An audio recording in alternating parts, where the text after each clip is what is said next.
Olá, estamos na nossa 13ª aula sobre a escola de Pitágoras, dessa obra da história da filosofia do Nicolas Abagnale, como todos já sabem. Hoje vamos comentar um pouquinho sobre a escola de Pitágoras, o movimento pitagórico, que a gente já discutiu um pouquinho na aula anterior sobre a vida de Pitágoras. Vimos ali que a vida dele era envolta numa série de mitos, de lendas, mas é interessante, o movimento pitagórico assim, é muito importante para a história da filosofia, para a história da ciência.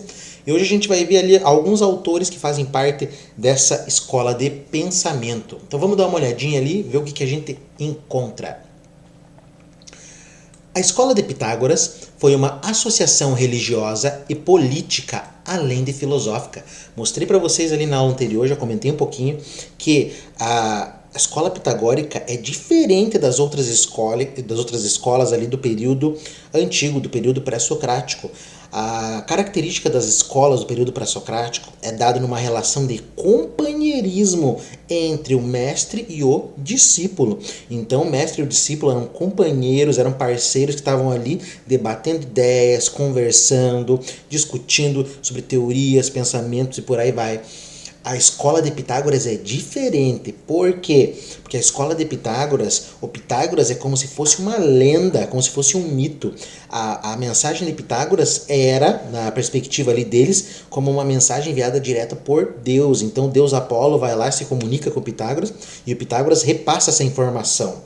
Então não se questiona a autoridade do Pitágoras, não se questiona. Da mesma forma que lá na filosofia epicurista, muitos autores não vão questionar a autoridade do Epicuro. Por quê? Porque eles acreditam que a doutrina dele já está fechada, a doutrina dele já está certa, basta que a gente leve uma vida ali pautada na amizade, pautada no prazer e por aí vai. Pitagoras, então, a diferença é que Pitágoras ali, a escola dele tem uma conotação religiosa. E isso aí dá um caráter de, digamos assim, não se pode questionar o Pitágoras. Jamais você não questiona o Pitágoras. E embora, apesar de tudo isso, parece que a grande parte da maioria das ideias ali da escola pitagórica, do movimento pitagórico, não foi dado pelo Pitágoras, mas pelos seguidores ali dentro da escola. Então é difícil dizer ali ao certo como que era a relação. Mas se Pitágoras é o cara que se comunica com Deus diretamente, com Apolo, então não se questiona aquilo que Pitágoras fala. Jamais você vai questionar Deus? Não, não se questiona. Então não se questiona o Pitágoras também. Parece que a admissão na sociedade estava subordinada a provas rigorosas e a observância de um sigilo de vários anos. Então parece que para entrar ali dentro da escola pitagórica você tinha que passar por uma série de provas e o principal mesmo era o sigilo sobre aquilo que acontecia dentro da escola. Não se podia falar sobre as doutrinas daquilo que era ensinado dentro da escola do movimento pitagórico. E parecia que havia diversos graus ali de iniciação. Você tinha o iniciante, você já tinha aquele intermediário, já tinha aquele avançado. E conforme as pessoas iam evoluindo ali, mais, digamos assim, da verdade era revelado a elas.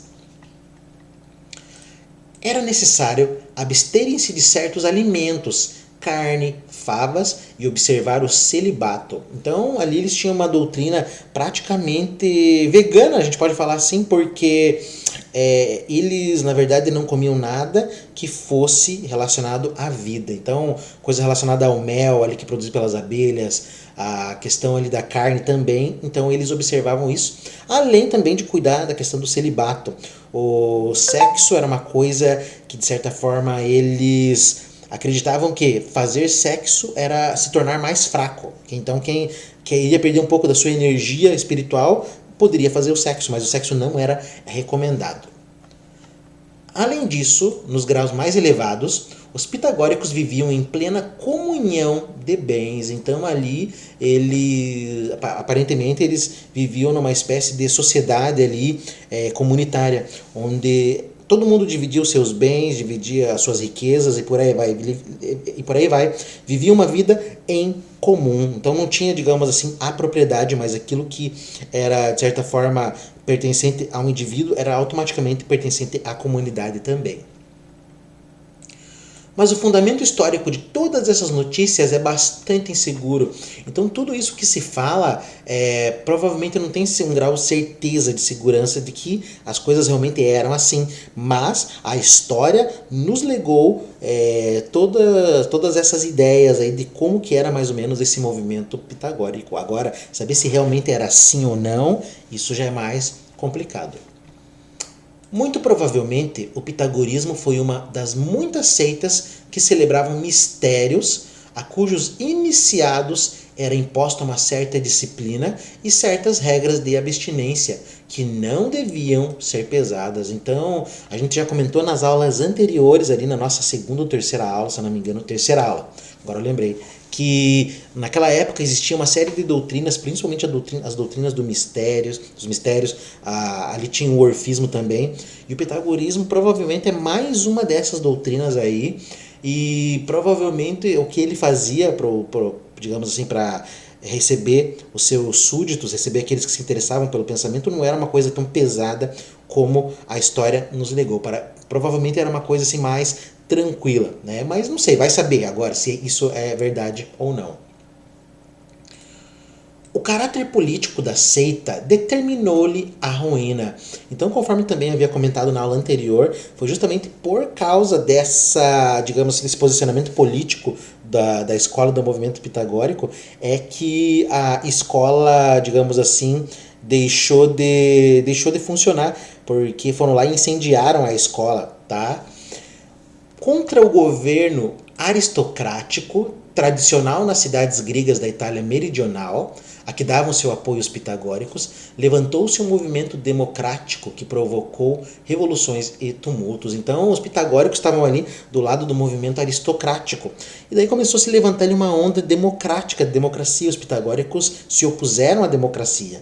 E esses seguidores da democracia foram lá e tacaram fogo na escola do Pitágoras.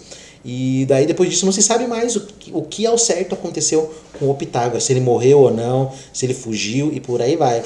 Mas sobre isso também tem uma série de lendas ali que eu já comentei na nossa aula anterior. Os pitagóricos transformaram-se em objeto de perseguições. A sede da sua escola foi incendiada, eles mesmos foram massacrados ou fugiram. E só tempos depois os exilados puderam regressar à pátria. Isso aí era uma região ali da Itália meridional, justamente onde se dá a escola ali de Pitágoras. Mas daí, digamos assim, depois desse incêndio parece que os seus discípulos acabaram indo para outras regiões e levando as palavras ali de Pitágoras para outros lugares, o que ajudou, digamos assim, a espalhar a influência do pitagorismo ali pela Grécia. É provável que Pitágoras tenha sido forçado a trocar Crotona pelo Metaponto, é uma outra região ali da Grécia, justamente devido a tais movimentos insurrecionais. Então esses movimentos fizeram ali que a escola deixasse ali a região de Crotona e os seus discípulos ali se espalharam, foram para outras regiões, porque para Crotona eles não podiam voltar mais por causa das perseguições contra os pitagóricos. Após a dispersão das comunidades itálicas, temos conhecimento de filósofos pitagóricos fora da Grande Grécia. Então outras regiões ali da máquina Grécia vão também, parece que acolher as ideias ali do pitagorismo. Então a gente encontra outros autores ali que provavelmente foram pitagóricos, mas eles estão em outras regiões ali, que já não fechado naquela região da Itália meridional, mas em outras regiões ali da Grécia, levando os ensinamentos do Pitágoras. O primeiro deles é Filolau, que era, deixa eu só corrigir aqui a vírgula, se não esqueço, que era contemporâneo de Sócrates e de Demócrito e viveu em Tebas nos últimos decênios do século V. Então, um desses pitagóricos que a gente conhece aí é o Filolau, e provavelmente ele era ali do mesmo período do Sócrates e do Demócrito, então ele por volta do século IV de Cristo, mais ou menos. Então Filolau também é um pitagórico famoso, e de certa forma aí teria justamente espalhado esse ensinamento pitagórico aí para outras regiões. No mesmo período, coloca Platão Timeu de Locris, do qual nem sabemos com segurança se trata de uma personagem histórica. Então outro personagem ali, esse Timeu de Locris aí, que seria também um outro pitagórico, mas a gente não sabe se ele é um personagem real ou não. Na segunda metade do século IV, o pitagorismo assumiu nova importância política através da obra de Arquitas, senhor de Tarento, de quem foi hóspede Platão durante a sua viagem à Grande Grécia. Então também temos ali, durante o século IV, o Arquitas de Tarento, que também teria, de certa forma, continuado a doutrina e o pensamento pitagórico, ou seja, as ideias, as palavras de Pitágoras continuaram ali através desses discípulos que levaram seus ensinamentos para outras regiões. Depois de Arquitas, a filosofia pitagórica parece ter se extinguido até na Itália. Junta-se ao pitagorismo, embora não tenha sido, como há quem diga, discípulo de Pitágoras, o médico de Crotona, Alcmeon, que repete algumas das doutrinas típicas do pitagorismo, mas é sobretudo notável por ter considerado o cérebro o órgão da vida espiritual do homem. Então tem esse médico também, o Alcmeon, que alguns atribuíam que ele teria sido um discípulo direto de Pitágoras, mas parece que não foi.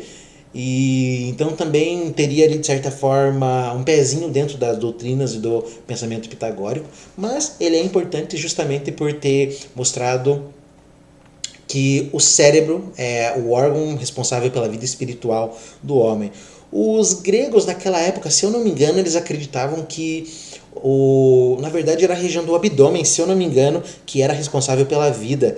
E então aí o Alckmin traz a ideia de que o cérebro, na verdade, é o órgão espiritual do homem. Então interessante aí, só para nível de conhecimento. A doutrina dos pitagóricos tinha essencialmente caráter religioso. Então, como a gente viu ali, a doutrina de Pitágoras, a forma como ele via a vida e a existência, era, de certa forma, que a filosofia deveria auxiliar o homem na tentativa de livrar a alma desse corpo. O corpo é a prisão da alma e a filosofia serve para o homem justamente conseguir purificar ali a sua alma e fugir da roda da transmigração, para o homem não voltar mais para essa existência nem em forma de boi, de vaca, de bicho, de homem, nem em forma de nada, mas fazer com que a sua alma fique incorpórea e viva num lugar superior, num lugar mais feliz, se é que dá para dizer isso.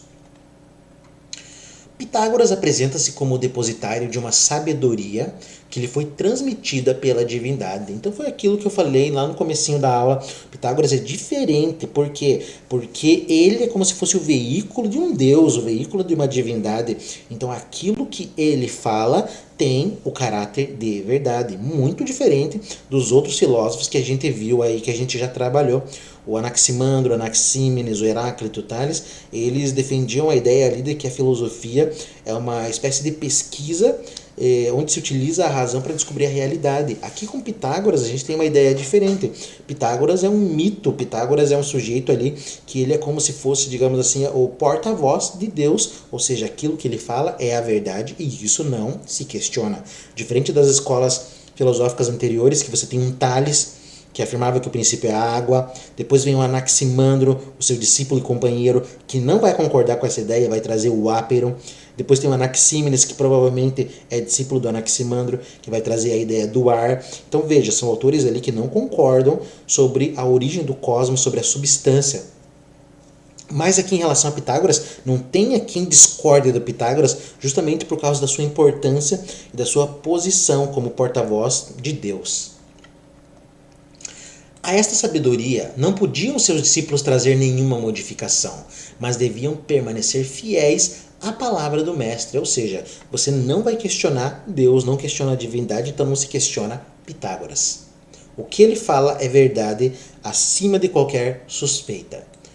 Além disso, eram obrigados a conservar o segredo e por esta razão a escola se cobria de mistérios e de símbolos que ocultam o significado da doutrina aos profanos. Então esse provavelmente foi um dos motivos que levou a escola também a se criar uma série de lendas ali, de mitos sobre a escola, porque como ninguém falava nada sobre o que acontecia lá dentro, as pessoas especulavam. A gente sabe que as pessoas são fofoqueiras, até hoje, em qualquer lugar. Imagine ali tem um lugar fechado, onde eles praticam uma coisa que ninguém sabe o que que é, daí você escuta histórias sobre Pitágoras, ó, aquele cara flutua, aquele cara fala com Deus, fala com os bichos, não sei o que, e daí começa a se criar uma série de lendas ali sobre o que que vai acontecendo, isso vai se espalhando.